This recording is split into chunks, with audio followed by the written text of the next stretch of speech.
Klik tombol berikut untuk mendapatkan update ilmu yang insya Allah bermanfaat.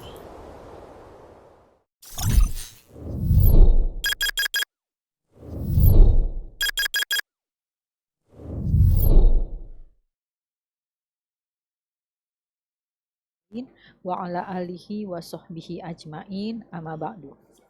Sebelum memulai, mari kita panjatkan puji dan rasa syukur hanya teruntuk Allah Subhanahu wa Ta'ala, di mana nyawa kita berada dalam genggamannya. Dengan berkah, rahmat, karunia, dan nikmatnya, alhamdulillah kita semua dapat kembali berkumpul bersama di kajian Sisesa hari ini.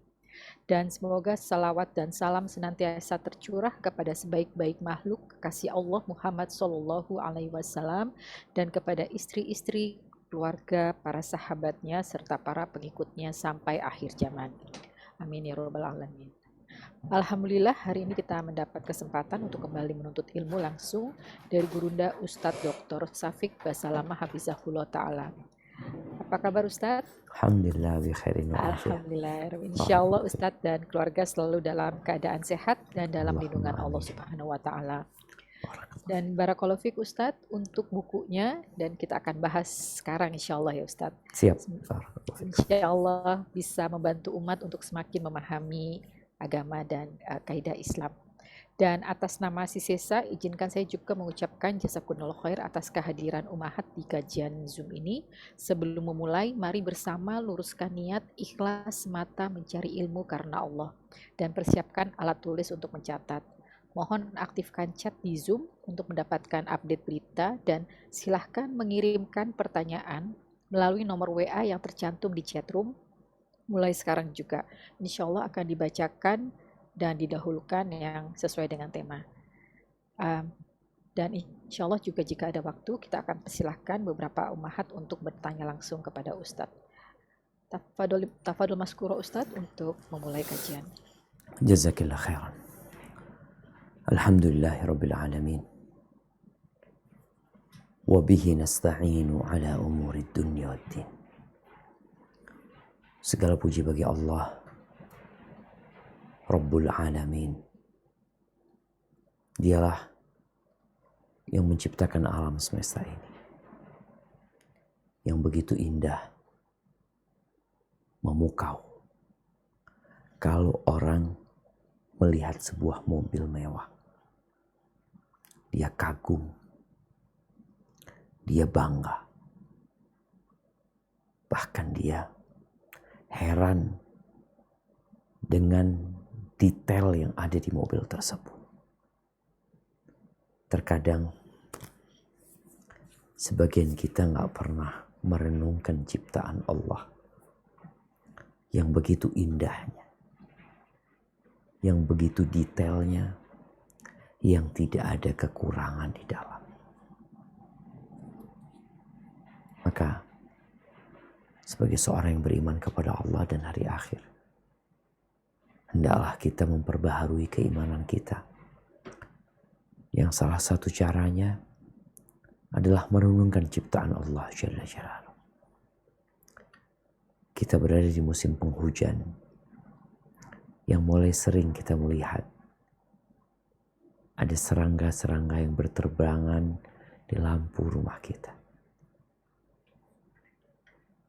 Apakah nggak mampu kita untuk merenungkan bagaimana indahnya laron-laron yang terbang itu dan betapa hebatnya yang menciptakannya, yang dengannya kita meminta pertolongan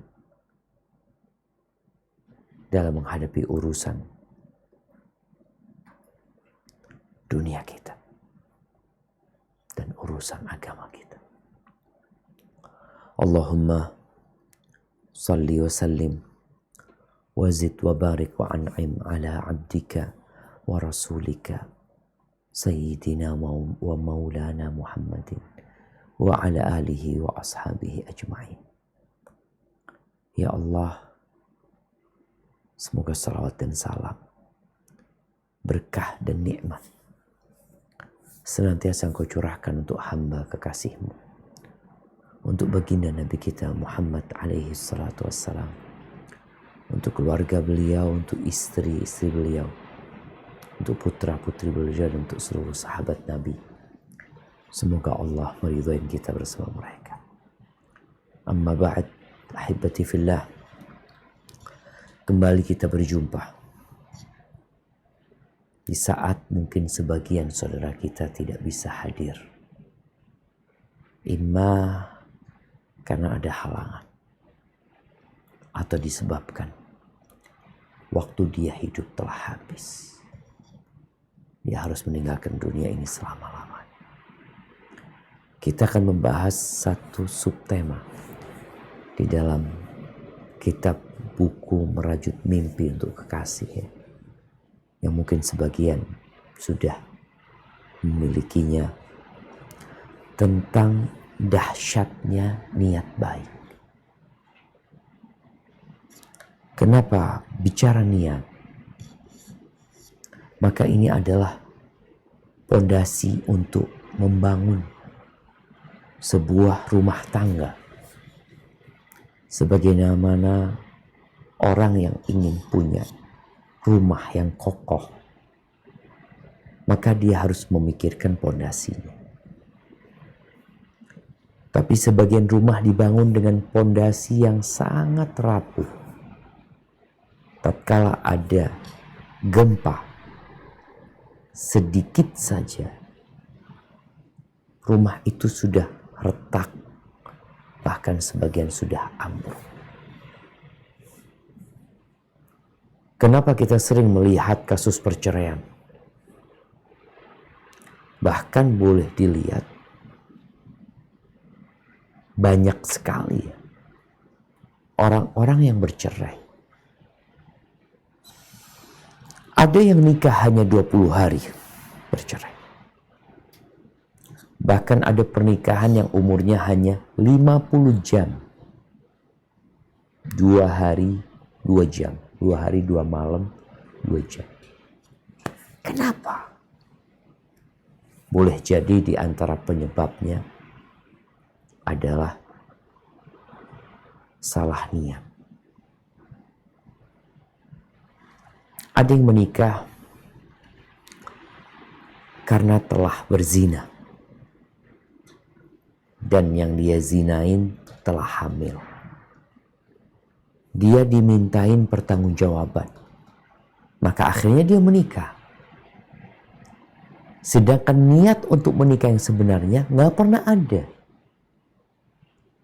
Dia menikah hanya berpikir bagaimana supaya tidak jadi aib satu kampung, satu desa, bahkan sekarang sedunia tahu aibnya. Dia tidak ingin anaknya, putrinya, atau tuh anak perempuan gak ingin melahirkan seorang anak tanpa bapak. Akhirnya nikah terpaksa. Maka yang seperti ini adalah pondasi yang rapuh yang tidak lama. Biasanya setelah anak itu lahir, ya mereka akan bercerai. Atau kalau tidak bercerai, mereka akan hidup dalam penderitaan karena dosa yang pernah dilakukan.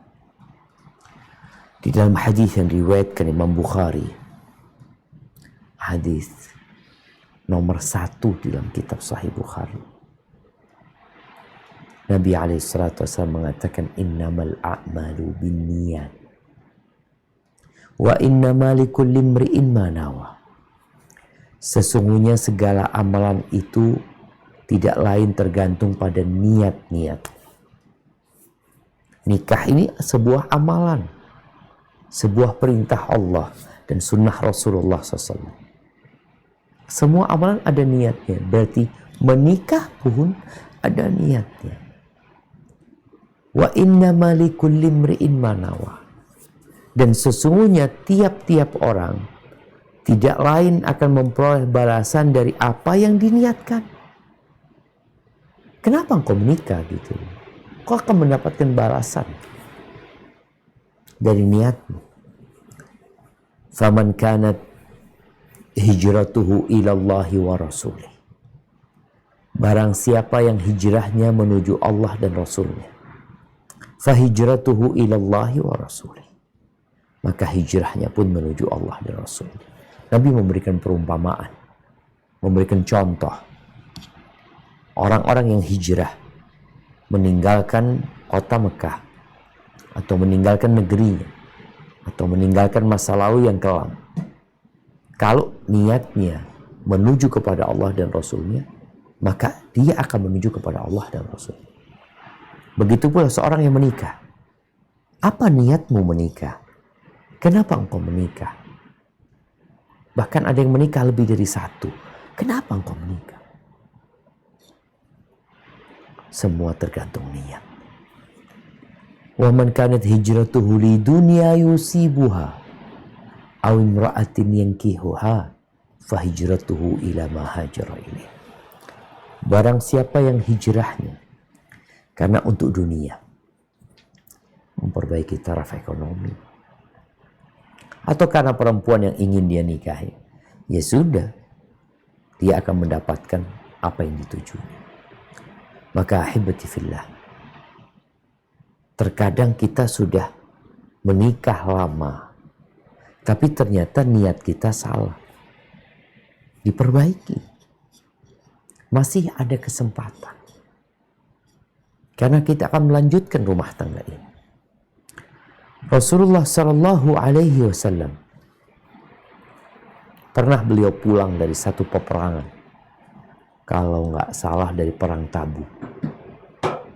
Beliau alaihi salatu wasallam mengatakan, Inna bil Madinati rijalan. Sesungguhnya di kota Madinah ada sekelompok laki-laki. Masirtum masiran wala qata'tum wadiyan illa kanu ma'akum. Tidaklah kalian melewati sebuah jalan, memotong sebuah lembah, melainkan orang-orang yang di Madinah itu bersama kalian, mendapatkan pahala seperti kalian. Kok bisa? Habasahumul uzur. Mereka punya uzur. Mereka ada alasan yang menyebabkan tidak bisa berangkat. Maka apabila seorang laki-laki atau seorang wanita telah menanamkan niat yang benar dalam pernikahannya atau dalam niat yang lainnya, kemudian dia meninggal dunia, belum sempat mengamalkan hal itu, dicatat tuh niat baiknya. Ada wanita-wanita yang sampai meninggal dunia belum menikah, tapi dia punya niat baik untuk menikah. Namun dia sakit, kemudian meninggal dunia. Ada seorang laki-laki seperti itu, dia telah merajut mimpi untuk masa depannya. Dia ingin menikah, dia ingin menyempurnakan agamanya, dia ingin memiliki anak yang banyak yang berbakti kepada orang tuanya. Tapi dia meninggal dunia, satupun dari yang dia mimpikan tidak terjadi. Dia akan mendapat pahala apa yang dia niatkan. Ahibati fillah, kalau kita lihat banyak manusia yang salah niat dalam menikah. Ya, bukan hanya di negeri orang-orang non-muslim, tapi di negeri Islam pun sebagian berpikir menikah itu hanya untuk menyalurkan nafsu, plus tanggung jawab dan keterikatan yang membebani. Tujuannya hanya menyalurkan nafsu biologis. Ditambah ada tanggung jawab menikah itu. Maka sebagian mereka nggak mau kawin. Makanya ana heran. Sampai hari ini salah satu pemain bola yang terkenal, yang mungkin memiliki follower 200 juta lebih, itu dia belum menikah tapi punya anak. Iya. Kenapa dia tidak menikah? Entah kenapa. Tapi yang jelas, perkumpulan tanpa pernikahan itu biasa disebut kumpul kebo. Manusia nggak kayak gitu. Manusia tidak seperti itu. Tapi kerbau seperti itu. Oleh karena itu disebut kumpul kebo. Jamaah, ini listrik lagi padam di tempat kita karena hujan ya. Tapi mudah-mudahan kita punya genset nggak hidup. Udah berapa hari rusak. Tapi semoga kita bisa lanjut dan semoga listrik ini bisa bertahan. Taib. Ada juga yang menikah secara resmi tapi tidak ingin punya anak. Dan ini lagi rame. Mereka sebut apa? Free child atau apa. Mereka nggak mau punya anak. Mereka berpikir punya anak itu susah. Ditambah lagi, mendidik anak itu berat. Belum lagi seorang wanita yang harus diribetkan dengan hamil. Melahirkan yang dapat berpotensi meregangnya nyawa dia. Kemudian fisik dia nanti akan jadi jelek kalau harus menyusuin ini dan itu. Ditambah lagi ada wanita-wanita yang masih harus bekerja. Maka dia berpikir nggak perlu punya anak. Terus gimana? Udah adopsi anak lagi. Makanya di beberapa negara, di Jepang, itu sudah piramid terbalik. Sehingga Jepang pun mulai memotivasi rakyatnya untuk, alhamdulillah, listriknya hidup lagi. Memotivasi rakyatnya untuk memiliki anak. Dan dikasih biaya. Di Cina sendiri, yang selama ini mereka ya membatasi rakyatnya untuk punya anak. Beberapa waktu yang lalu mulai dibuka peluang untuk punya anak 3. Itu Cina aja. Kenapa? Karena piramidnya udah kebalik gitu loh. Jumlah generasi mudanya itu lebih sedikit. Jumlah kelahiran dengan kematian itu udah gak seimbang. Kenapa? Karena mereka ya gak punya niat baik dalam pernikahan. Maka berbeda dengan Muslim. Muslim beda. Tapi kalau ada Muslim ikut-ikutan sama mereka, maka dia sedang menjadi ekor. Kita tahu ekor di mana. Ekor itu nggak pernah ada di depan. Ekor itu nggak pernah dihormati. Ekor itu hanya untuk mengusir lalat dan menutupi kemaluan.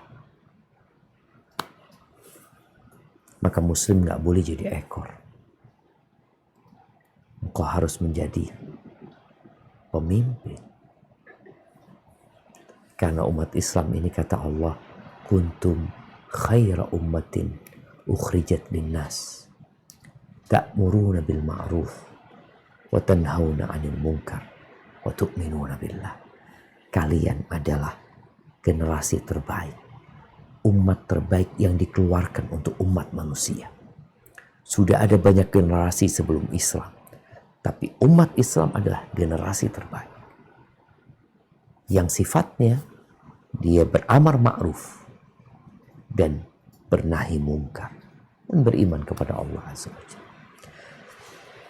Baik, kalau begitu apa niat seorang menikah? Yang pertama, meraih ketenangan jiwa dan kedamaian hati. Subhanallah. Perzinaan tidak akan mendatangkan ketenangan. Oleh karena itu orang yang berzina sembunyi-sembunyi. Atau orang yang kumpul kebo, ya kalau hatinya udah mati, tinggal di masyarakat yang memang sudah nggak peduli dengan perbuatan-perbuatan nista, ya udah, hatinya memang udah mati gitu. Dia tidak merasakan kebaikan dan kemungkaran, buat dia sama aja. Tapi hati yang hidup ketika berzina, perzinaan itu akan mewarisi keresahan, kekhawatiran, ketakutan, Nabi SAW ketika ditanya tentang dosa, beliau mengatakan, ma haka fi nafsika wa karihta ayyattali alaihin nas. Sesuatu yang mengganjal di hatimu, di jiwamu, dan engkau nggak ingin orang tahu. Makanya kita lihat pemuda-pemuda, anak-anak SMA, na'udzubillah, anak-anak kuliahan yang berzina, mungkin dia sewa hotel seperempat hari, kemudian dia berzina. Apakah dia akan tenang hidupnya? Tidak. Dia melakukan itu dengan ketakutan, dengan kekhawatiran. Ketika menikah, enggak. Dia akan kirim undangan, nih aku mau nikah.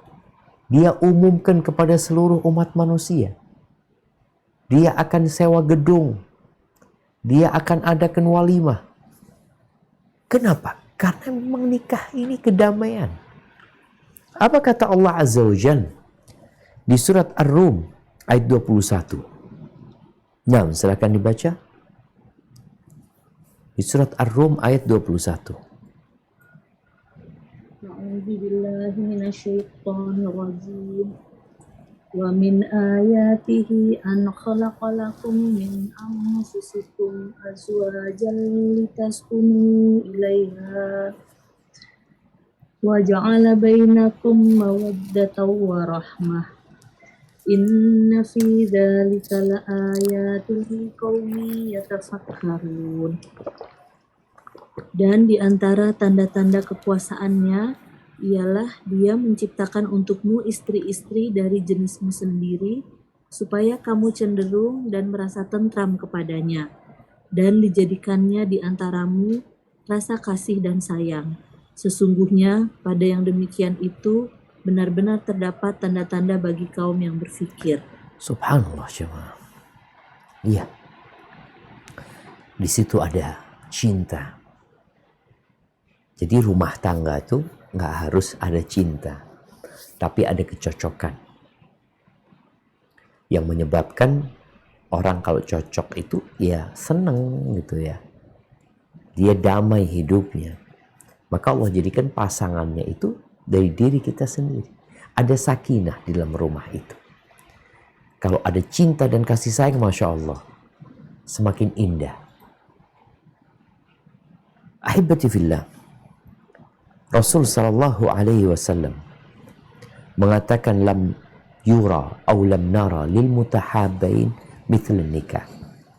Belum dilihat ikatan yang paling berguna bagi dua insan yang saling mencintai dibandingkan pernikahan. Jadi nikah itu solusi. Tapi berzina itu bencana. Orang yang menikah, dan ingat, dia memilih pasangannya sesuai dengan niatnya tadi. Dia ingin sakinah. Dia akan cari perempuan yang dapat menghadirkan hal tersebut. Maka insya Allah hidup dia akan damai.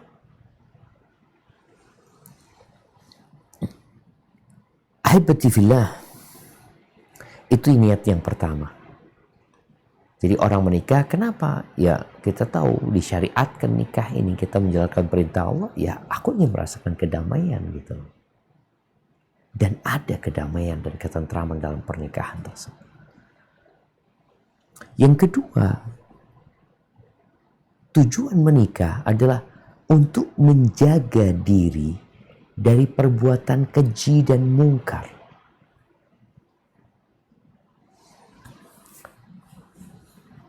Pernahkah kita berpikir kenapa kita dikasih syahwat? Dikasih nafsu. Ternyata syahwat dan nafsu ini ada positifnya. Sehingga Allah menciptakannya.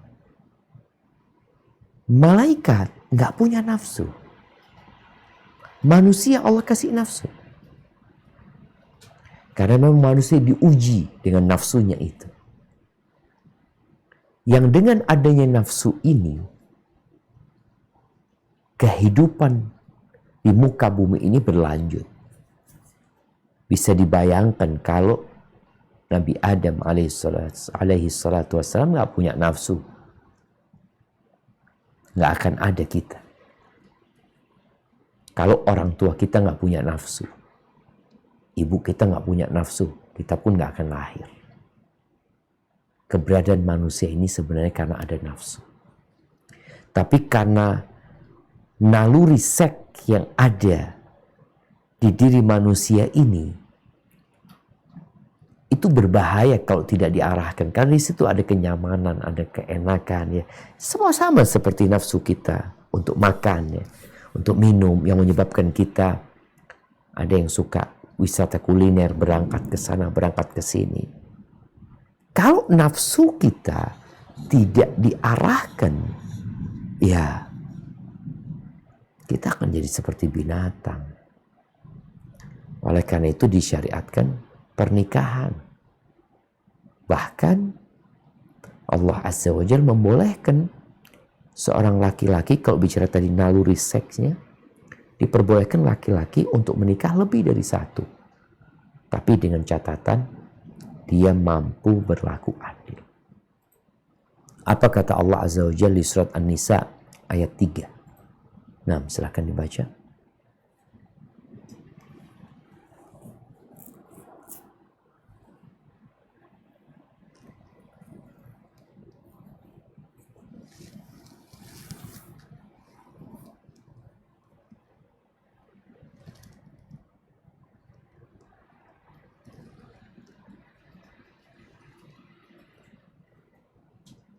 A'udzubillahi minasyaitonir rajim. Wa in khiftum alla tuqsitu fil yatama fankihu ma tabalakum minan nisa imasna wa sulasa wa ruba afa in khiftum alla ta'dilu fawahidatan aw ma malakas aymanukum dzalika adna alla ta'ulu.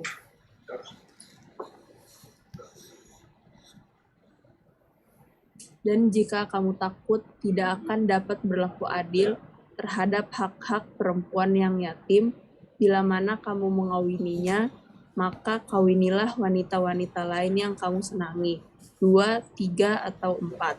Kemudian jika kamu takut tidak akan dapat berlaku adil, maka kawinilah seorang saja, atau budak-budak yang kamu miliki. Yang demikian itu adalah lebih dekat kepada tidak berbuat aniaya. Subhanallah. Jadi tetap ada aturan untuk menyalurkan nafsu. Gak sembarangan. Jangan sampai pernikahan yang tujuannya untuk menegakkan hukum-hukum Allah, ternyata ada kezaliman di sana. Dan tidak ada alasan bagi seorang laki-laki untuk berzina. Gak ada alasan. Ketika Allah sudah mensyariatkan baginya untuk menikah. Dan Rasul SAW mengatakan kepada para pemuda, ya ma'syaras syabab, man istata'a minkumul ba'a falyatazawwaj. Wahai kaulah muda, barang siapa di antara kalian memiliki kemampuan, hendaklah menikah. Diperintahkan sama Nabi SAW. Kenapa? Fa innahu aghaddu lil basar wa ahsanu lil farj. Karena menikah itu ia akan membantu seseorang untuk menundukkan pandangannya dan menjaga kemaluannya. Wa man lam yastati', gimana yang tidak mampu? Enggak semua orang mampu. Yang tidak mampu ada solusi lain. Solusi perjuangan untuk ia menahan nafsunya. Apa? Berpuasa. Karena berpuasa itu dapat memutuskan syahwatnya, ia paling tidak dapat mengontrol syahwatnya. Ini hadis diriwayatkan Imam Bukhari dan Muslim. Ahibati fillah, Rasul SAW mengatakan, ma taraktu fitnatan asyadda ala rijal minan nisa. Aku tidak meninggalkan sebuah fitnah, sebuah cobaan, sebuah godaan yang lebih dahsyat buat kaum laki-laki dibandingkan wanita. Nggak ada. Ini benar-benar fitnah yang nyata. Dan seorang yang menikah paling tidak dapat merem syahwatnya itu dengan menyalurkan kepada istrinya. Nabi SAW mengatakan, Innal mar'ata idza aqbalat fi surati syaitanin. Wanita itu ketika dilihat seperti syaitan, dalam yaitu punya kekuatan menggoda perempuan tersebut. Fa idza ra'a ahadukum imra'atan a'jabathu. Kalau seseorang di antara kalian melihat wanita yang menakjubkannya, yang membuat hasratnya itu membara. Apa kata Nabi SAW? Faliyati ahlahu. Hendaklah dia mendatangi istrinya. Fa inna ma'aha mithladi ma'aha. Yang ada di istrinya itu sama persis dengan yang ada di wanita itu. Sama. Oleh karena itu seorang lelaki yang mendatangi istrinya, kemudian dia melampiaskan syahwatnya, setelah itu dia jadi tenang. Jadi tenang. Itu yang kita bicarakan tadi, sakinah. Jadi godaan setan yang bersama nafsunya tadi itu, tahu-tahu jadi reda. Karena udah tersalurkan gitu. Oleh karena itu, seorang wanita nggak boleh menolak suaminya. Kalau diajak sama suami nggak boleh menikah.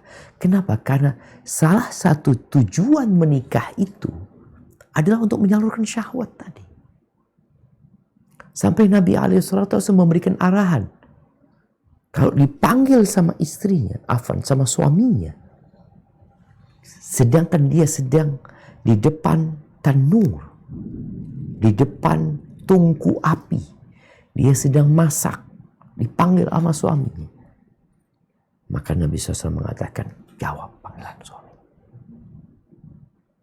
Walaupun sedang di atas kendaraan, di atas onta, itu naik turun onta itu repot, sulit. Tapi kalau suaminya ada perlunya, maka turun. Sehingga sang suami jadi tenang dan istri pun juga tenang. Mendapati suaminya sudah selesai, nafsunya sudah selesai, sudah tersalurkan. Yang menolak ajakan suami, kemudian suaminya marah, dia akan dilaknat. Sampai pagi hari. Maka perempuan hendaklah menjaga diri. Kadang-kala ada perempuan yang sama-sama bekerja seperti suaminya. Sang suami di tempat kerjanya melihat sesuatu yang membuat hasratnya bangkit. Dia pulang ke rumahnya, istrinya nggak mau. Ini berbahaya untuk kelanjutan rumah tangga tersebut. Maka hendaklah memikirkan niat ini. Sehingga perempuan ketika tahu niat ini, enggak, ini tujuan nikah untuk itu. Dia akan berusaha melayani suaminya walaupun capek, walaupun lelah. Kapanpun suaminya mau. Yang ketiga, niat menikah dalam rangka memakmurkan bumi dan memperbanyak umat Nabi Sallallahu Alaihi Wasallam. Allah Azza wa Jalla berfirman tentang para nabinya. Para nabi kita tahu ya, mereka adalah manusia pilihan Allah Azza wa Jalla. Apa kata Allah tentang mereka? Allah berfirman di surat Ar-Ra'd ayat 38. Nah, silakan dibaca. A'udzu billahi minasyaitonir rajim. Walaqad arsalna rusulan min qablika wa ja'alna lahum azwajan wa dhurriyyah Wa ma kana li rasulin an ya'tiya bi ayatin illa bi idznillah likulli ajalin kitab. Barakallahu fikra. Dan sesungguhnya kami telah mengutus beberapa rasul sebelum kamu dan kami memberikan kepada mereka istri-istri dan keturunan. Dan tidak ada hak bagi seorang rasul mendatangkan suatu ayat atau mukjizat melainkan dengan izin Allah. Bagi tiap-tiap masa ada kitab yang tertentu. Barakallahu fikum. Jadi Nabi pun menikah. Nabi pun punya anak keturunan. Jadi menikah ini tidak menghalangi orang untuk beribadah. Kalau ternyata manusia pilihan Allah menikah, bahkan kalau kita tahu Nabi SAW banyak istrinya. Dan itu tidak menghalangi beliau untuk beribadah. Karena ada sebagian kelompok yang tidak mau menikah. Dia berpikir, ya mungkin kalau nggak salah, di umat Kristiani nggak nikah, pendetanya nggak boleh nikah katanya, supaya fokus dia beribadah. Pernah sebagian sahabat minta izin untuk mengebiri diri mereka, kata Nabi nggak boleh, disuruh nikah, nggak mampu nikah puasa gitu loh. Bahkan ketika ada seorang sahabat datang kepada Nabi SAW. Dia mengatakan, ya Rasulullah, aku mendapatkan seorang wanita yang dia itu cantik, bangsawan, tapi dia nggak bisa punya anak, mandul. Boleh aku nikahin dia? Kata Nabi SAW, nggak boleh. Datang lagi dia. Nabi SAW nggak boleh. Sampai ketiga kali. Nabi SAW melarang dia. Lalu mengatakan kepadanya, tazawwajul walud al wadud. Fa inni mukathir bikumul umam. Nikahlah perempuan yang penyayang dan subur. Banyak anaknya. Karena sesungguhnya aku akan membanggakan banyaknya jumlah kalian di hadapan umat-umat lain. Hadis riwayat Abu Dawud. Dan sepertinya banyak wanita yang gak mau punya banyak anak. Kenapa? Ada apa gak kepingin punya anak banyak? Bukankah setiap engkau hamil, kelelahan yang kau rasakan, setiap engkau melahirkan, kepedihan tatkala engkau melahirkan, dan ketika anak itu lahir, kemudian dirawat, dipelihara, setiap detik dari waktumu, ketika engkau meniatkan lillahi ta'ala, akan ada perhitungannya. Makanya kalau aduh capekmu itu akan jadi pahala, akan jadi penghapusan dosa. Makanya kalau ada wanita yang takut punya anak banyak, kadang-kala ketakutan dia, entah kalau duit dia nggak pernah berpikir untuk punya duit sedikit. Cukup, punya duit sekian cukup, nggak ada cukupnya. Dua anak cukup, kok bisa cukup? Bukankah Nabi SAW menginginkan umat yang jumlahnya banyak? Sehingga sahabat yang hendak menikahi wanita mandul dilarang sama Nabi SAW. Dikasih arahan. Para ulama berbicara tentang hukum akad nikah. Hukum akad nikah dengan syarat gak punya anak. Boleh gak? Sebagian ulama mengharamkan. Sebagian ulama membolehkan. Artinya akad nikahnya sah tapi syaratnya batal. Syarat itu batal. Syarat nggak kepingin punya anak selama-lamanya itu batal. Kecuali dia bersyarat aku nggak kepingin punya anak sampai selesai kuliah. Oh iya, boleh. Karena syaratnya itu terbatas, memang ada satu urusan. Tapi kalau dia menikah dengan syarat tidak ingin punya anak selama-lamanya, syarat itu batal. Ada seorang suami yang nikah lagi. Dia bikin syarat sama istrinya, gak punya anak. Syaratnya batal. Karena di antara tujuan pernikahan adalah memperbanyak umat Rasul Sallallahu Alaihi Wasallam. Maka yang anaknya masih 2, yang masih 3, tambah. Aduh saat udah tua, mumpung engkau belum mati. Karena orang yang sudah tua itu nunggu mati. Resiko buat anaknya ini dan itu. Minta tolong sama Allah Azza wa Jal. Jadi terkadang muncul generasi-generasi memang yang loyo ya. Maka berusaha aja. Berusaha. Sebagaimana engkau berusaha untuk memiliki harta yang berlimpah ruah. Maka berusahalah untuk memiliki anak yang banyak. Oh gimana urusan rezeki? Allah yang nanggung. Rizkimu pun yang menanggung juga Allah gitu. Kata Allah Azza wa Jalla, nahnu narzuquhum wa iyyakum. Kami yang memberikan rezeki kepada anak-anak kalian dan kepada kalian. Jangan pernah berpikir orang tua kasih rezeki sama anaknya, enggak. Itu Allah yang kasih rezeki. Maka kita lihat bagaimana doanya para nabi, Rabbi habli minas salihin. Bagaimana Nabi Zakaria terus berdoa minta anak.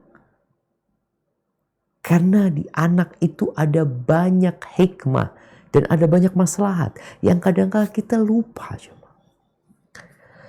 Kemudian tujuan yang keenam adalah menyempurnakan agama. Ya, perjalanan hidup ini cukup panjang. Berbagai tantangan, rintangan akan menghadang, yaitu sudah lumrah. Kita harus bawa bekal. Dan di antara bekal yang perlu kita bawa adalah pasangan hidup yang soleh. Kita perlu pendamping. Kita perlu kawan. Orang kalau melakukan perjalanan panjang sendirian, rawan ngantuk dia nyetir mobil, dan boleh jadi dia tidak pernah sampai ke tempat tujuan karena mobilnya terguling. Kadang-kala kita lupa. Ya, lupa dengan zikir pagi dan petang. Siapa yang mengingatkan kita? Pasangan hidup kita. Siapa membangunkan kita untuk sholat malam? Kalau kita sudah menikah, ya pasangan hidup kita. Rasulullah SAW mengatakan, "Man tazawwaja faqad istakmala nisfal iman. Falyattaqillah fi nisfi tsani atau fi nisfil baqi." Barang siapa menikah, barang siapa telah menikah, maka dia telah melengkapi separuh imannya. Dan hendaklah dia bertakwa kepada Allah dan memelihara separuhnya lagi. Di riwayat lainnya, tadi itu diriwayatkan oleh Tabrani, dan juga diriwayatkan Imam Tabrani bahwa Nabi SAW mengatakan, "Man razaqahu Allahu imra'atan salihatan." Barang siapa yang dikaruniai oleh Allah dengan wanita yang salehah, istri yang salehah, faqad a'anahu ala syatri dini. Maka sungguh Allah telah membantunya untuk melaksanakan separuh agamanya. Maka hendaklah dia bertakwa kepada Allah di separuh sisanya. Para ulama menyebutkan bahwa separuh agama ini, ya, bicara nafsu. Manusia itu punya nafsu perut dan yang di bawah perutnya. Ketika dia menikah dapat istri yang soleha, kenapa yang soleha? Dia akan melayani suaminya, dia akan selalu cantik buat suaminya, dia tidak pernah mengatakan tidak. Maka separuh agamanya yang berkaitan dengan nafsu seksualnya udah terpenuhi. Tinggal dia bertakwa di separuh sisanya yang berkaitan dengan ya nafsu, makan, minum, ingin memiliki harta, ya dia perlu bertakwa. Tapi ingat syaratnya istrinya soleha. Kalau istri nggak soleha, ya habis dia. Istrinya ini malah mendorong suaminya untuk korupsi, untuk memiliki harta yang lebih banyak lagi. Gara-gara apa? Dia nggak soleha. Maka orang kalau berpikir ingin menyempurnakan setengah agamanya, cari yang soleha. Bukan sembarang wanita gitu. Nabi SAW pernah ditanya tentang harta yang paling mulia. Maka jawaban beliau, lisanun dzakir, lisan yang pandai berzikir. Wa qalbun syakir, dan hati yang pandai bersyukur. Wa zaujatun mu'minatun tu'inuhu ala imani, dan istri yang beriman yang membantu suaminya dalam keimanannya. Dalam riwayat lain dikatakan tu'inuhu ala amril akhirah, yang membantu suaminya dalam urusan akhirat. Bukan membantu suaminya bangun rumah, bukan, urusan akhirat. Maka kita menikah untuk menyempurnakan tuh agama. Bagaimana Nabi SAW mengatakan, rahimallahu rajulan, Allah merahmati seorang laki-laki yang bangun malam lalu dia sholat, kemudian dia bangunkan istrinya. Kalau istri nggak mau bangun, dicipratkan air ke wajahnya. Kemudian Allah merahmati seorang wanita yang bangun malam, kemudian dia sholat, lalu dia membangunkan suaminya. Gak mau bangun, dicipratkan air di wajah suami. Subhanallah. Jadi tujuannya menikah adalah mencari kawan menuju kepada Allah Azza wa Jalla. Berat ketika kita sendirian. Kemudian yang kelima, atau yang selanjutnya, entah yang keempat apa yang kelima, adalah jaminan masa depan. Iya, kalau bicara jaminan masa depan ini, orang selalu berpikir kalau cari pekerjaan itu pekerjaan yang ada pensiunannya. Sehingga ketika dia sudah tua renta, gaji itu mengalir sama dia. Atau dia bikin usaha yang kalau tua dia gak perlu ngurusin lagi. Nah, kita perlu berpikir tatkala kita meninggal dunia. Tatkala ya, kalaupun sebelum meninggal dunia, ketika kita sudah tua renta, sudah sulit kita untuk bergerak. Punggung yang sudah mulai membungkuk. Apa yang diharapkan? Kalau memiliki anak-anak soleh, soleha, mereka akan berbakti. Mereka yang akan memberikan nafkah kepada orang tuanya. Mereka yang akan merawat orang tuanya. Sebagaimana orang tuanya merawat mereka ketika kecil. Oleh karena itu kita lihat bagaimana Allah perintahkan dalam Al-Quran Karim banyak kali perintah untuk berbakti kepada orang tua. Jadi anak ini kalau bicara dunia, dia itu jaminan masa depan kita. Bicara akhirat, subhanallah. Tatkala kita sudah tidak bisa beramal lagi. Udah gak mampu sudah. Kita sudah dimakan belatung di tanah. Tapi ternyata anak-anak kita masih bisa terus memberikan manfaat buat kita. Rasul sallallahu alaihi wasallam ketika beliau mengatakan, "Idza mata ibnu Adam, inqata'a amaluhu illa min thalath." Kalau mati anak Adam itu, maka putus amalannya kecuali 3. Sedekah jariyah, ilmu yang bermanfaat, dan anak soleh yang mendoakan orang tuanya. Subhanallah. Rasul SAW menceritakan tentang seorang yang diletakkan di derajat yang tinggi di surga. Lalu dia heran, Dia mengatakan, anna li hadha. Gimana aku bisa dapat seperti ini? Gimana ceritanya? Kenapa? Karena dia tahu. Tahu apa? Dia tahu dengan amalan dia. Lalu dikatakan kepadanya, bistighfari waladika lak. Ini karena istighfar anakmu buat engkau. Jadi masa depan kita ketika di dunia, kita akan dapat manfaat dari anak-anak kita. Tapi ada yang lebih penting adalah tatkala kita meninggal dunia.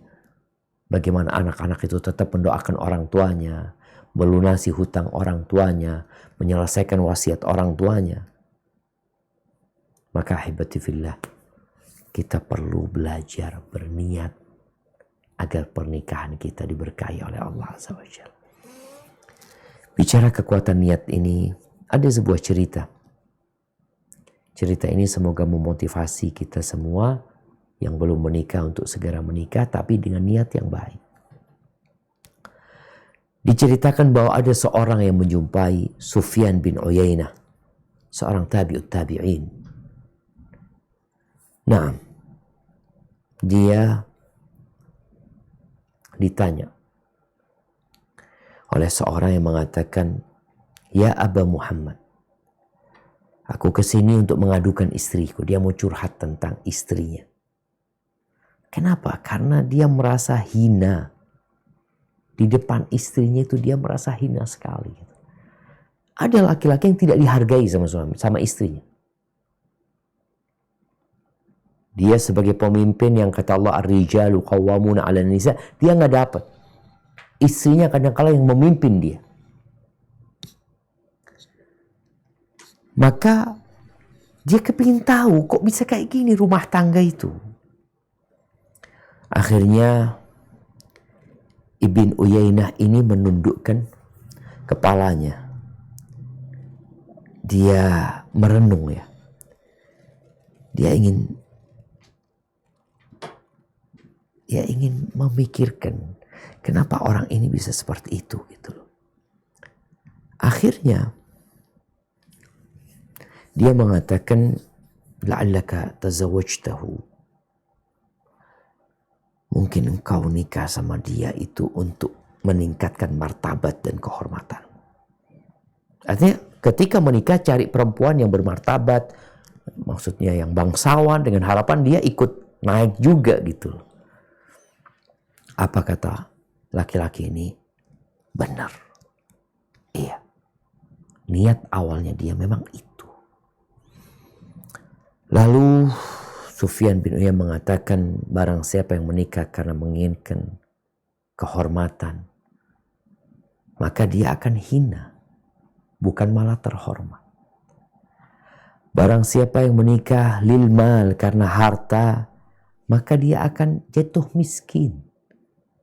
Dan barang siapa yang menikah karena agamanya, maka Allah akan kumpulkan bagi dia harta dan kehormatan di samping agama. Kenapa? Karena agama ini, ismatu amrina, pegangan pedoman hidup kita tuh agama. Ingat, agama. Tanpa agama, jahiliyah manusia. Lalu Sufyan bercerita kepada orang ini. Dia mengatakan, kami nih, Sufyan bin Uyainah ini, ternyata dia punya saudara 3. Muhammad bin Uyainah, Imran bin Uyainah, Ibrahim bin Uyainah, dan dia Sufyan bin Uyainah. Lalu dia mengatakan, Muhammad itu yang paling besar, kakak dia. Tatkala Muhammad hendak menikah, dia menginginkan wanita yang dzu hasab, yang punya nasab mulia, yang bangsawan ya. Betul. Akhirnya dia menikahin wanita karena faktor nasab. Dan ternyata dia diuji dengan kehinaan. Karena si perempuan ini merasa lebih tinggi daripada lakinya. Makanya kenapa para ulama memberikan arahan nikah itu yang sekufu ya. Yang sepadan. Ketika dia menikah dengan wanita, niatnya sudah ingin lebih terhormat lagi, ternyata dia malah hina.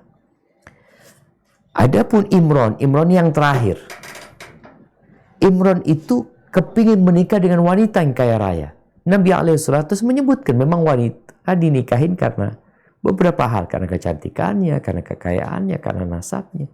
Ini Imran berpikir dia mau cari perempuan yang kaya raya. Lalu dia menikahin perempuan yang secara materi lebih kaya, lebih banyak daripada hartanya Imran ini. Dengan pikiran dia dapat memanfaatkan harta istrinya. Ternyata sebaliknya. Istri dan keluarga istrinya itu merampas kekayaannya. Kan ada perempuan-perempuan yang materi.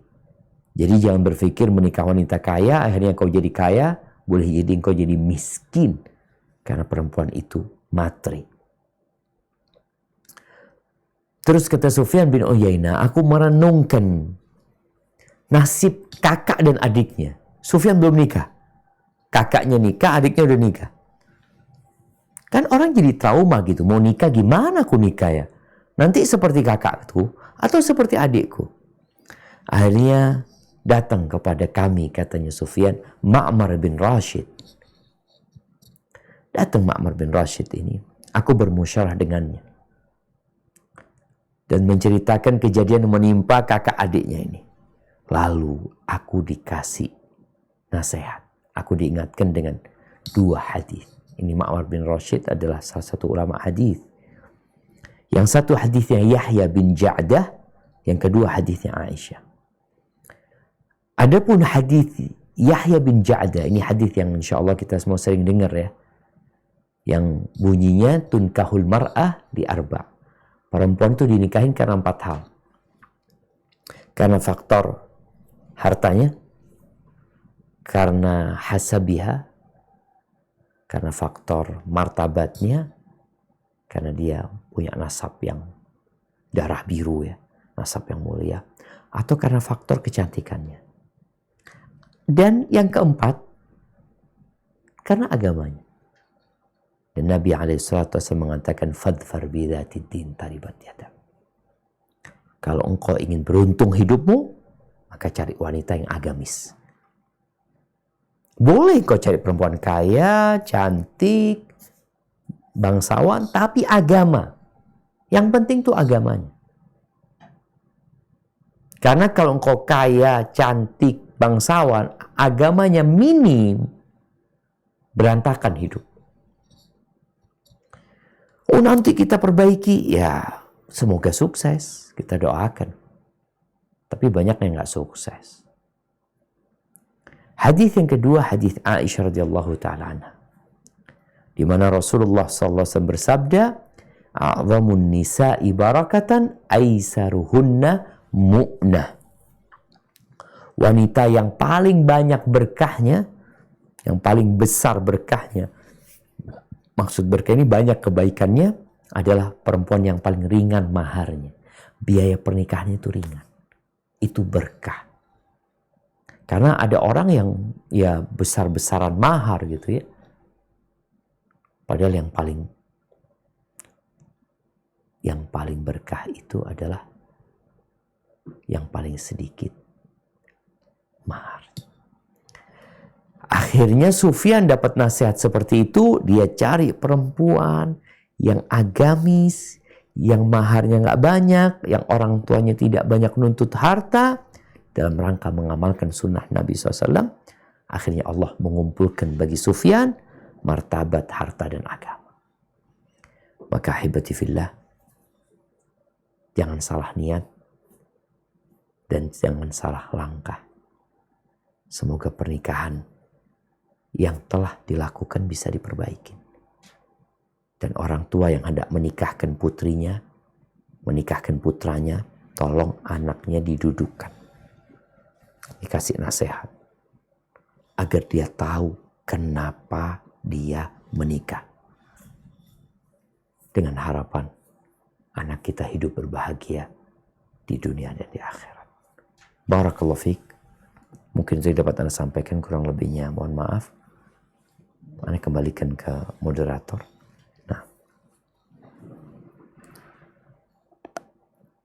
Alhamdulillahirrabbilalamin. Jazakallah khairu wa barakallahu fiik Ustadz untuk paparan dan kajiannya. Dan Alhamdulillah saat ini sudah ada beberapa pertanyaan Afwan izin untuk membacakan pertanyaan pertama. Tafadhalina.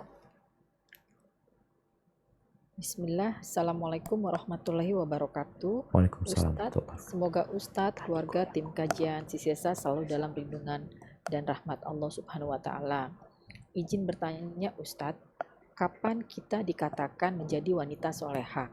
Saya merasa selalu memiliki niat baik untuk menjadi soleha, berusaha menjalankan yang wajib dan sunnah, tapi saya pasti masih suka tergelincir berbuat dosa atau maksiat juga Ustadz. Mohon nasihatnya. Masya Allah, barakallahu fiik. Nah, kalau bicara kita masih tergelincir dalam dosa, dalam rangka menuju kepada kesolehan, itu semuanya. Kullu bani Adam khata'. Semua anak Adam itu berbuat dosa. Tatkala Allah Jalla Jalaluh mensifati orang-orang yang bertakwa di surat Ali Imran ayat 132 insyaallah, Allah mengatakan alladzina yunfiquna fis sarra' wad dharra wal kadhimina al ghaidh wal 'afina 'anil nas wallahu yuhibbul muhsinin. Orang yang bertakwa, tentunya takwa ini tingkat kesolehan seorang hamba ya, adalah mereka yang berinfak, berbagi dalam kondisi lapang dan sempit. Dia membantu orang lain bukan kalau kaya, bukan karena ada kelebihan rezeki. Dalam sempit pun dia berusaha untuk berbuat baik kepada orang lain. Ini menunjukkan dia orang soleh. Kemudian yang kedua, wal kadhimin al ghaidh. Orang ini adalah orang yang pandai menahan emosinya, mengontrol amarahnya. Dia tidak mudah marah. Karena orang yang marah, yang suka marah, ya nggak jadi orang soleh. Dia akan mengeluarkan kata-kata yang buruk, kata-kata yang tercela. Biasanya seperti itu. Wal afina 'anil nas. Orang bertakwa itu adalah orang yang suka memaafkan orang lain. Hatinya bersih. Tidak ada dendam, dengki, dan kezaliman. Kemudian wallahu yuhibbul muhsinin. Allah itu mencintai orang-orang yang suka berbuat baik. Menyempurnakan ibadahnya. Ibadahnya bukan sekedarnya, tapi berusaha untuk menyempurnakan. Dia baik dalam beribadah kepada Allah, dia baik kepada makhluk-makhluk Allah Azza wa Jalla. Kemudian Allah sebutkan, karena kalau melihat ayat ini, sepertinya ya penghuni surga itu nggak berbuat dosa gitu. Ternyata berbuat dosa. Allah katakan, Jalla Jalalu walladzina idza fa'alu fahishatan aw zalamu anfusahum dzakarullaha fastaghfaru lidzunubihim wa man yaghfiru dzunuba illallah wa lam yusirru ala ma fa'alu wa hum ya'lamun. Mereka adalah orang-orang apabila mereka menzalimi diri mereka atau mereka melakukan dosa besar, fahisyah, kekejian. Apa yang terjadi dengan orang soleh ini? Dzakarullah. Mereka ingat sama Allah. Lalu mereka beristighfar. Mereka tahu tidak ada yang dapat mengampuni dosa kecuali Allah. Dan mereka tidak berbuat dosa terus-terusan. Dalam kondisi mereka sadar. Jadi, menjadi wanita soleha bukan berarti tidak berbuat dosa. Tapi bagaimana tatkala berbuat dosa, itu kembali kepada Allah Azza wa Jalla dan bertobat kepadanya. Dan jangan pernah berputus asa. Sebagian orang putus asa karena dia merasa nggak soleh-soleh gitu. Anda berbuat dosa lagi, saat udah tobat berbuat dosa lagi. Terus engkau bertobat dan berhenti berbuat dosa. Ketika terjebak dalam kumbangan dosa, bertobat kepada Allah Azza wa Jalla. Allah itu cinta dengan orang-orang yang tobat yang kembali kepadanya. Maka dengan cara seperti itu, ya, engkau akan jadi orang soleha. Kata Nabi SAW, kullu bani Adam khata'. Semua anak Adam itu melakukan kesalahan gitu. Wa khairul khatta'in at-tawwabun. Dan sebaik-baiknya orang yang melakukan dosa adalah yang taubat, yang kembali kepada Allah Azza wa Jalla. Maka jangan pernah berhenti bertobat. Terus berbaik sangka sama Allah, Allah mengampuni taubat hamba. Sebagai seorang istri, ada hal lain yang perlu garis bawain. Nabi SAW ketika ditanya tentang khairun nisa, tentang wanita yang terbaik, itu ada hubungan sama suaminya. Yang kalau dilihat menyenangkan hati. Jadi perempuan yang soleha ini peduli dengan tubuhnya, peduli dengan wajahnya, peduli dengan penampilannya, peduli dengan aromanya, peduli dengan perilakunya. Kalau dilihat suaminya nyenengkan hati, tutur katanya baik, sopan sama suaminya, menghargai suaminya, Masya Allah. Yang kedua, kalau disuruh taat, gak pernah bantah. Kalau suaminya sedang gak ada, dia akan menjaga kehormatan dirinya dan menjaga harta suami. Barakallahu fiik. Nah. Jazakallah khair Ustaz. Pertanyaan berikutnya. Bismillah. Assalamualaikum warahmatullahi wabarakatuh. Pertanyaan dari Ukti dari Makassar. Izin bertanya Ustadz, seperti yang saya ketahui, saat ada anak bayi yang meninggal, dia tidak akan masuk surga jika tidak bersama dengan orang tuanya. Yang saya tanyakan, apakah anak dari hasil zina atau anak hasil di luar nikah dan qadarullah meninggal, apakah anak tersebut tetap memanggil orang tuanya ke surga? Pertanyaan kedua, apakah hamil duluan dan menikah? Apakah pernikahannya tidak sah dan harus diulang? Bukankah umat muslim harus menutupi aibnya? Karena jika menikah ulang, orang-orang akan mempertanyakan ada apa.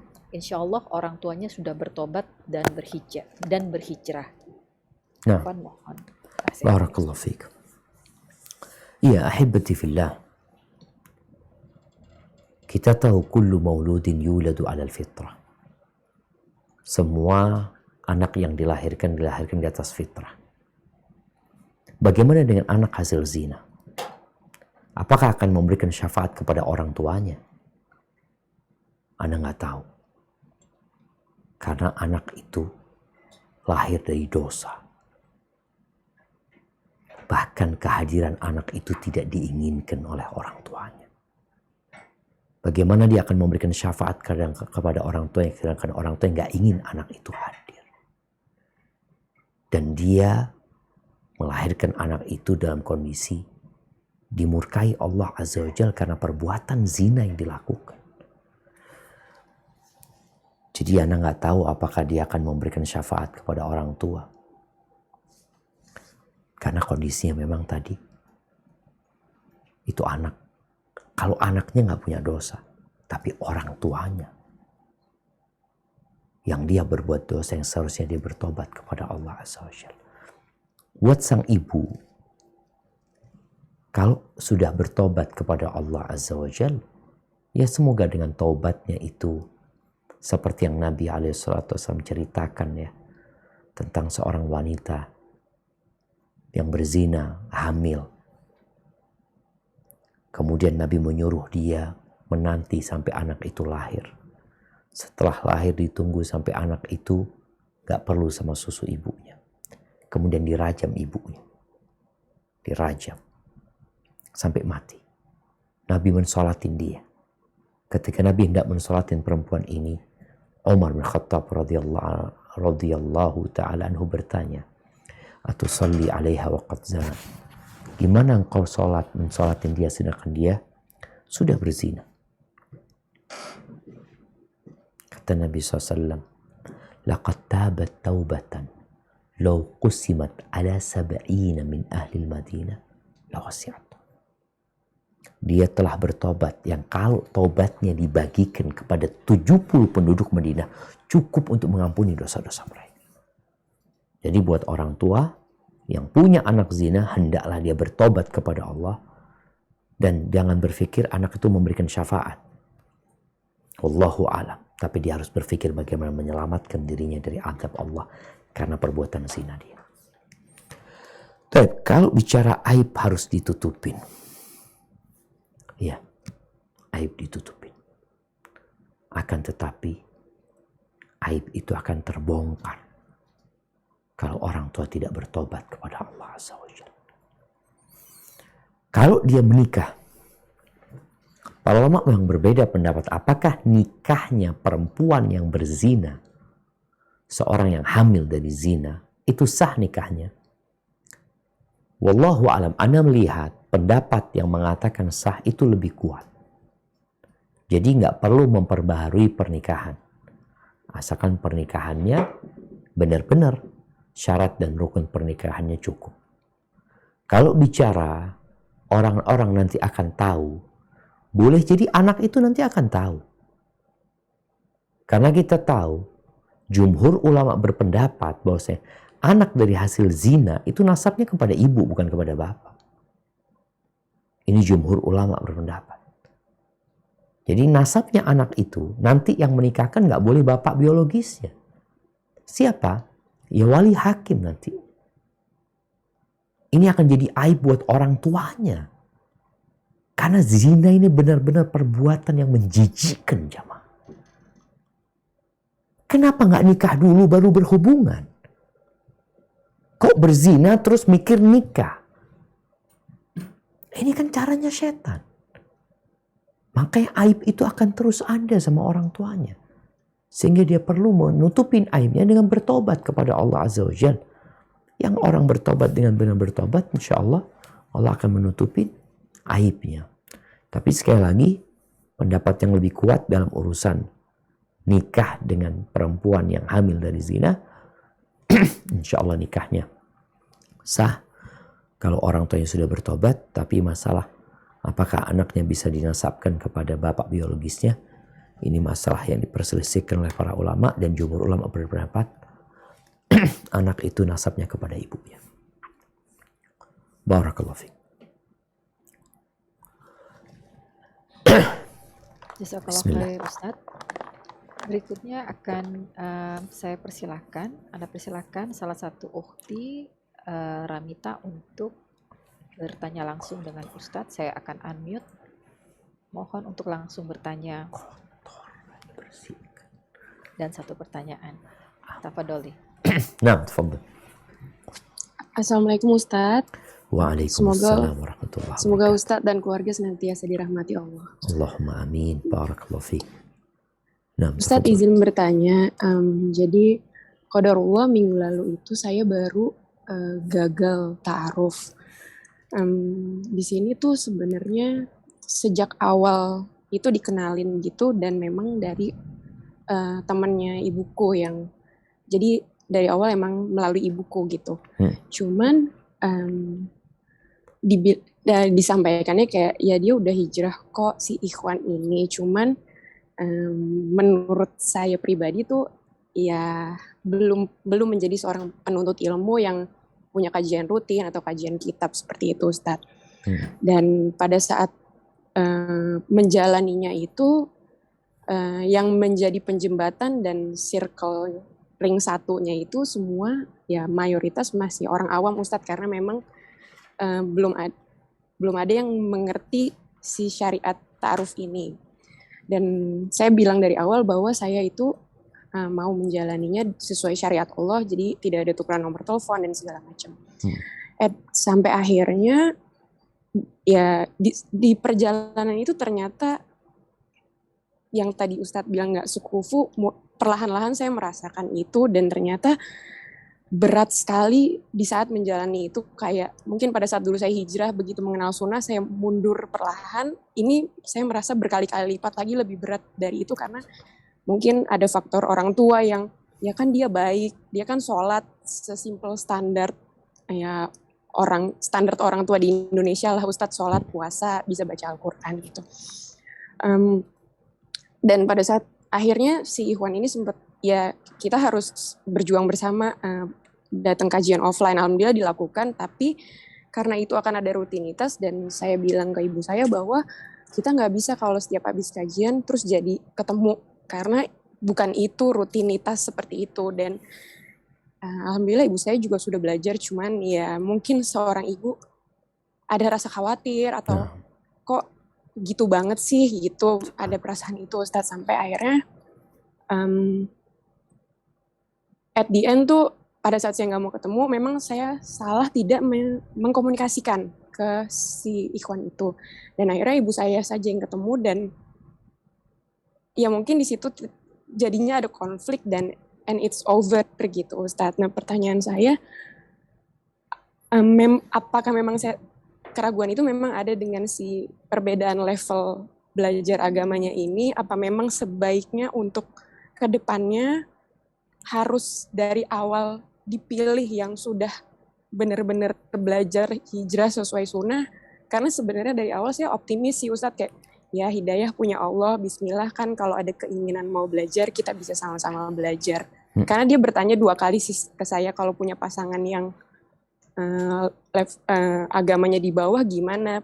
Pertama saya masih optimis, pas kedua mulai timbul kegalauan itu Ustadz. Mohon penjelasannya Ustadz. Terima kasih. Jazakallah khair. Masya Allah. Barakallahu fiik. Ya, ahibati fillah, menetapkan seorang pasangan hidup ini perlu perjuangan. Dan semoga langkah anti tadi adalah langkah yang sudah tepat ya. Tatkala berusaha untuk mencari yang terbaik. Anti tidak memikirkan tentang harta, bukan tentang pekerjaan, tapi adalah masalah ketaatan kepada Allah Azza wa Jalla.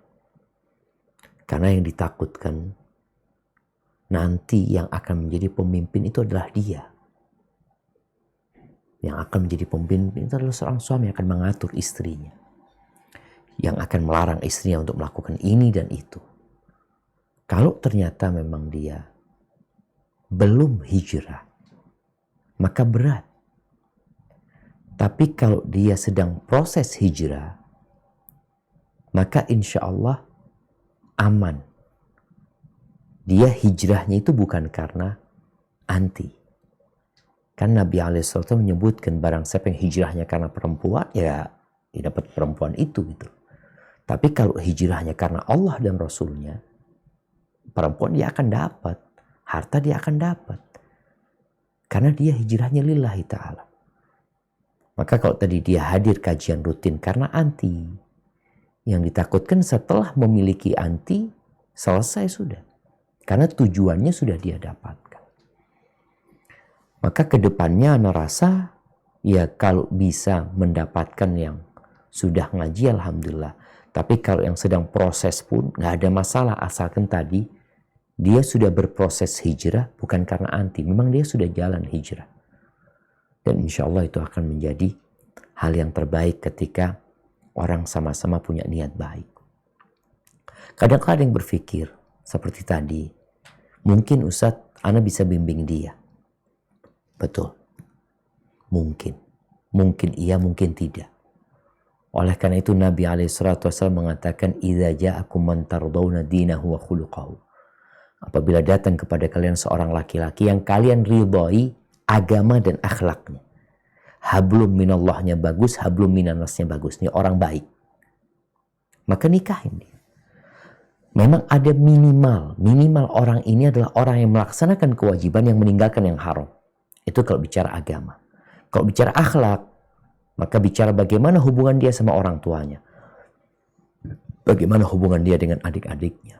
Bagaimana dia ke samping, bagaimana dia ke atas, bagaimana dia ke bawah.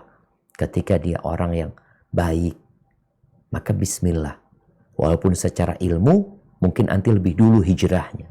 Tapi dia orang yang benar-benar niat untuk menjadi lebih baik. Jadi tidak ada masalah insya Allah ya. Seperti itu. Barakallahu fiik, dan usahakan ya untuk mencari tahu seorang laki-laki itu ya tidak hanya dari dianya ya. Tidak hanya dari orang yang mengantarkan menjadi perantara. Engkau harus cari dari orang lain. Tanya tentang dia dari kawan-kawannya, di tempat kerjanya, di masjid tempat dia sholat, sehingga kita benar-benar punya gambaran yang cukup tentang laki-laki tersebut. Barakallahu fiik. Afwan Ustadz, Nah. tapi kalau misalnya levelnya masih berbeda gini, yang kayak Ustadz bilang, aku lebih dulu misalnya, tapi pada saat menjalaninya itu kayak I feel pressure gitu Ustadz, kayak victim gitu yang kayak kenapa sih ribet banget mesti ya si syariat ini kan menurut orang awam jadi terasa agak ribet gitu. Jadi saya merasa kayak nggak ada dukungan. Ya berarti dia memang belum hijrah gitu kan. ya sesekali kajian aja sih Ustadz gitu. Iya, heeh. Jadi masalahnya dianya memang belum hijrah. Tadi yang Anda bicarakan orang itu udah niat mau hijrah. Biasanya orang kalau baru hijrah itu semangatnya malah lebih tinggi lagi ya daripada yang lama hijrahnya. Kalau ini kayaknya memang belum hijrah gitu. Dia merasa berat dengan syariat kan. Dia merasa kenapa ini nggak boleh kok kayak gitu. Kayaknya seperti itu dia. Iya. Nah, berarti memang dia belum gitu loh. Ini akan jadi berat buat anti. Akan jadi berat. Ya nanti ketika menikah sama orang seperti itu ya malah ya nggak ada dukungan dari dia. Dia jadi pemimpin yang akan mengatur istrinya nanti. Jadi lebih baik cari yang kalau bicara mulai hijrah, dia niat hijrah dari dirinya. Niat berubah dari dirinya. Dan biasanya sekali lagi orang yang baru hijrah itu semangat banget. Gitu. Subhanallah. Baik, Barakallahu fiik. Kurti. Ya, jazakallah khair Ustadz. Nah, mudah-mudahan Allah kasih ganti yang lebih baik buat nanti. Amin. Amin ya rabbal alamin. Barakallahu fiik Ustadz. Saya bacakan kembali pertanyaan berikutnya. Assalamualaikum. Semoga Ustadz dan keluarga dirahmati, demikian juga tim Sisesa. Ana sudah menikah dan kami sudah sama-sama pensiun. Tapi sebelum Ana pensiun, Ana bekerja di swasta sehingga sekarang masih ada penghasilan. Yang ingin saya Ana tanyakan, saat ini semua biaya rumah tangga ditanggung oleh Ana. Apakah ini termasuk sedekah Ustadz? Mohon penjelasannya karena sejak pensiun suami tidak menafkahi dan Ana ingin berhenti bekerja, tapi suami tidak mengizinkan. Jazakallah khairan. Nah, Masya Allah. Barakallahu fiik. Iya, ahibati fillah. Ini juga kita harus paham ya. Kalau tadi dikatakan dia mau berhenti, nggak boleh sama suaminya berhenti. Suami itu nggak punya hak mempekerjakan istrinya cari duit, nggak punya. Jadi ingat, suami tidak memiliki hak untuk mempekerjakan istrinya. Istrinya wajib taat sama suaminya dalam urusan rumah tangga yang memang menjadi kewajiban istri taat sama suaminya. Tapi kalau untuk urusan cari duit itu bukan kewajiban istri. Kalau istri suka rela, nggak ada masalah. Karena ini ada unsur akhirnya ya pemaksaan ya kepada istri untuk cari duit, yang duit itu dipakai untuk membiayai hidup rumah tangga. Akan tetapi, ana rasa ini bisa jadikan pintu pahala buat sang istri. Engkau bisa banyak sedekah kepada suami, kepada anak-anak, biaya listrik semua. Dan ingat, faman ya'mal mithqala dzarratin khairan yarah. Barang siapa yang berbuat kebaikan sebesar semut pasti akan mendapatkan balasan. Dan di masa Nabi SAW ada sahabat-sahabat yang penghasilannya ya nggak tetap gitu. Istrinya punya penghasilan. Seperti ceritanya Abdullah bin Mas'ud radhiyallahu taala anhu. Sampai istrinya itu kepingin sedekah nggak bisa. Akhirnya setelah dia mendengarkan tausiah Nabi SAW untuk bersedekah bagi para wanita, maka dia pulang ngomong sama suaminya. Aku mulai saat ini nggak bisa bantu lagi urusan rumah tangga. Engkau yang harus memenuhinya. Aku kepingin sedekah. Artinya dia ingin sedekah kepada orang lain. Akhirnya kata Abdullah bin Mas'ud, nggak ada masalah. Ini seorang suami yang bijak ya. Dia kata nggak ada masalah. Allah tidak akan menelantarkan kita. Ini sebuah keimanan dengan takdir Allah dan rizki yang Allah telah tetapkan. Allah tidak akan melantarkan kita. Tapi engkau coba tanya sama Nabi SAW. Tentang masalah sedekahnya perempuan ini. Akhirnya datang, tanya sama Nabi SAW. Dan ini juga satu pelajaran penting ya. Kadang-kala suami tahu jawabannya. Tapi kalau dia kasih tahu istrinya, mungkin istrinya akan nolak. Engkau tanya kepada Ustadz. Ini orang, engkau tanya kepada Nabi SAW. Berangkat bertanya kepada Nabi SAW.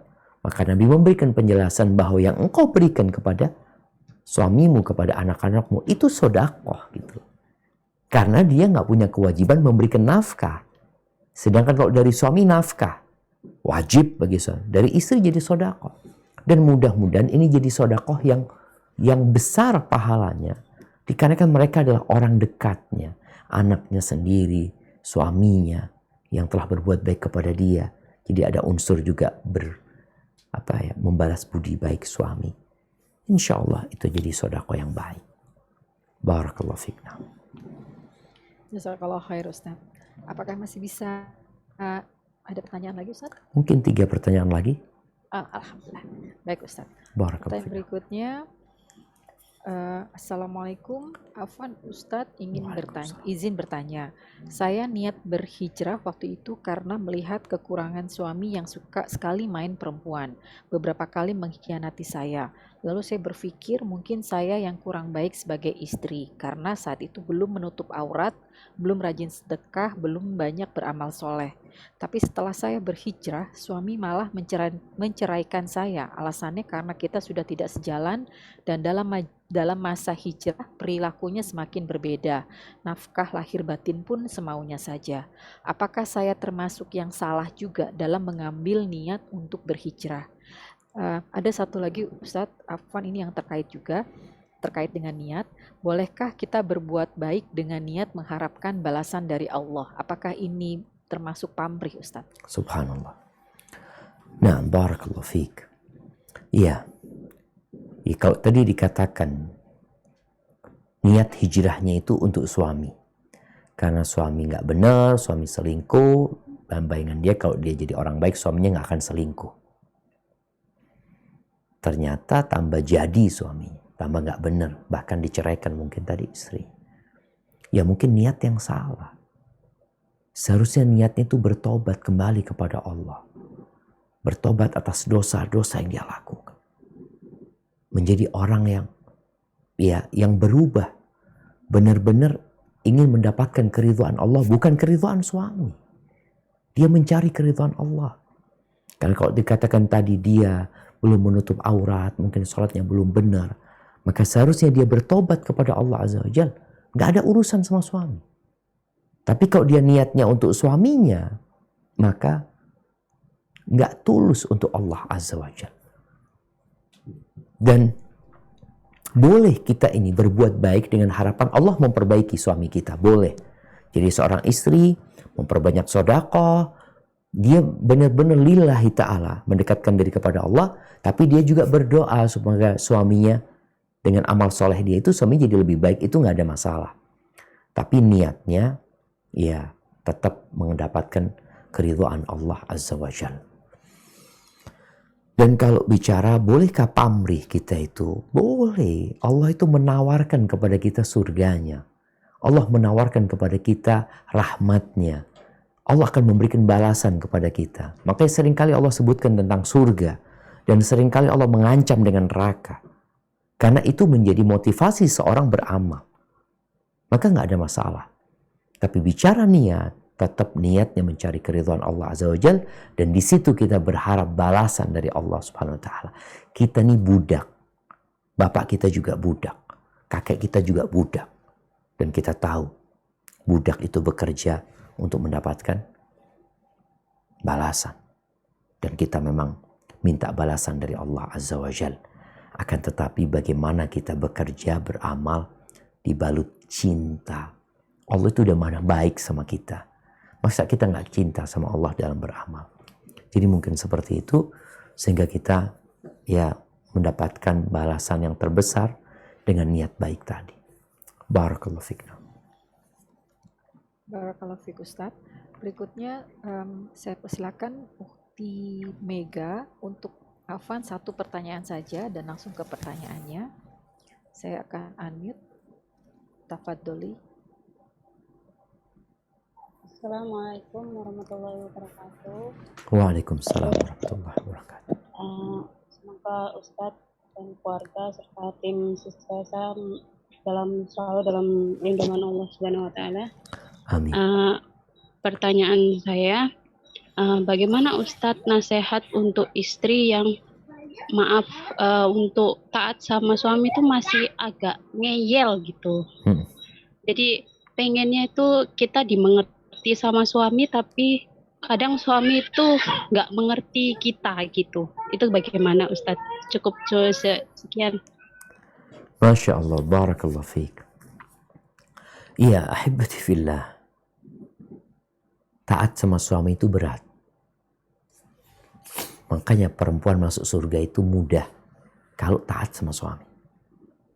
Bahkan Nabi SAW mengatakan, nih kalau bicara bagaimana supaya perempuan ini jadi taat ya. Maka salah satunya adalah mengetahui keutamaan taat sama suami dan bahaya ngeyel sama suami. Ketika dia memahami itu, jadi takut gitu. Aku akan taat. Taatnya karena Allah.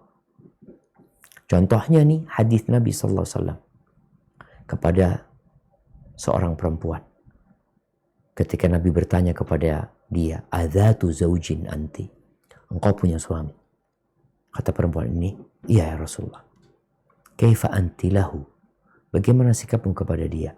"La alu illa ma'ajistu." Ya aku selalu menghargai, menghormati, melayani dia. Kecuali aku kalau nggak mampu.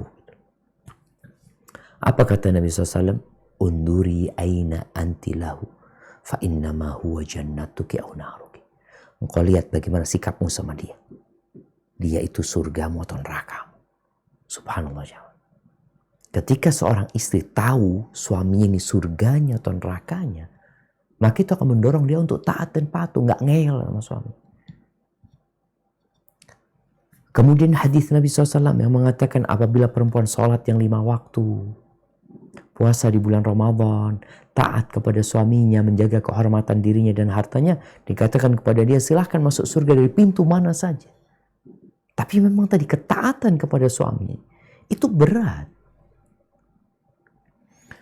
Kemudian yang ketiga, banyak perempuan lupa dengan budi baik suaminya. Kalau dikatakan tadi, ya ingin dimengerti sama suaminya, ingin suaminya itu baik sama dia, itu dan macam-macam. Ini keinginan biasanya bersumber dari kacamata dia memandang suami. Dia anggap suaminya ini gak baik, belum baik. Dia fokus kepada kekurangan suami. Itu yang dia lakukan. Maka Nabi SAW ketika menyebutkan kebanyakan wanita masuk neraka, salah satu sebabnya itu adalah dia kufur sama suami. Maka supaya dia taat, lihatlah kepada kelebihan suami, bukan melihat kepada kekurangannya. Semua punya kekurangan gitu. Kemudian kalau memang ada hak-hakmu yang tidak diberikan oleh suami, minta hakmu sama Allah. Demi menjaga kerukunan rumah tangga, keharmonisan, supaya nggak ribut, nggak bertikai. Engkau minta hakmu sama Allah Azza wa Jalla. Insya Allah, Allah tidak pernah mengecewakan hambanya. Barakallahu fiik. Mungkin kita ke pertanyaan terakhir. Nah? Baik Ustadz. Bismillah, Assalamualaikum Ustadz. Ana seorang single parent dan sudah 2 kali menikah.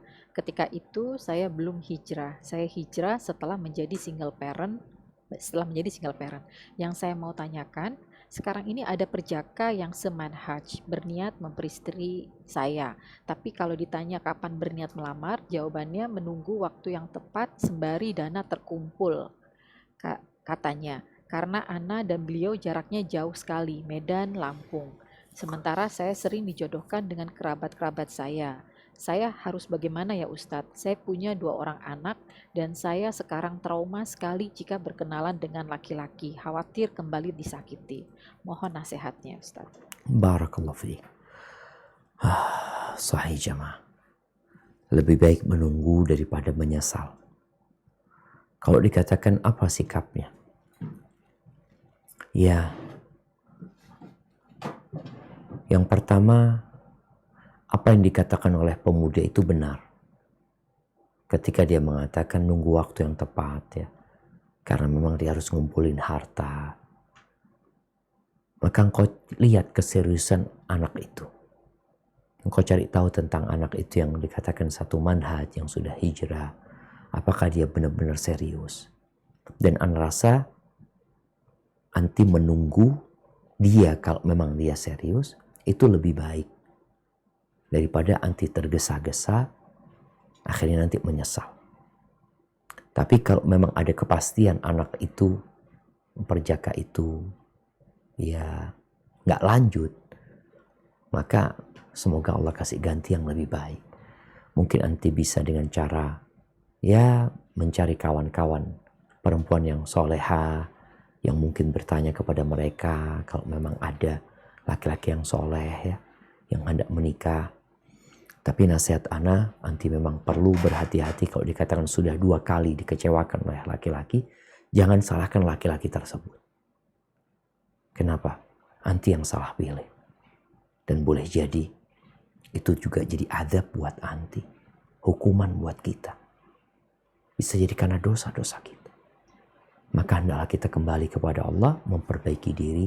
Semoga Allah memperbaiki hubungan kita sama manusia. Itu yang dapat Anda sampaikan. Kurang lebihnya mohon maaf, yang benar dari Allah, yang salah dari diri Anda pribadi. Allah dan Rasul terbebaskan dari kesalahan itu. Barakallahu fiik. Anda kembalikan ke moderator. Jazakillah khair. Jazakillah khair. Alhamdulillahirrabbilalamin. Masya Allah, sekali lagi justru jazakallah khair wa barakallahu fiik Ustadz dari kami untuk waktu dan ilmu yang telah diberikan. Insya Allah kami bisa mengamalkan ilmu dari kajian hari ini dan tetap istiqomah. Amin ya rabbal alamin. Dan akhwat di Zoom, demikian kajian sisa kali ini. Afwan, mohon maaf jika tidak semua pertanyaan bisa dibacakan. Maaf juga jika ada salah kata. Jazakumullah khair atas partisipasinya. Sampai bertemu di kajian tematik dan rutin sisa berikutnya. Dan tetap untuk jaga kesehatan. Kita tutup dengan doa penutup majelis. Subhanakallahumma wa bihamdika. Asyhadu an la ilaha illa anta. Astaghfiruka wa atubu ilaik. Baik, saya akan unmute untuk akhwat.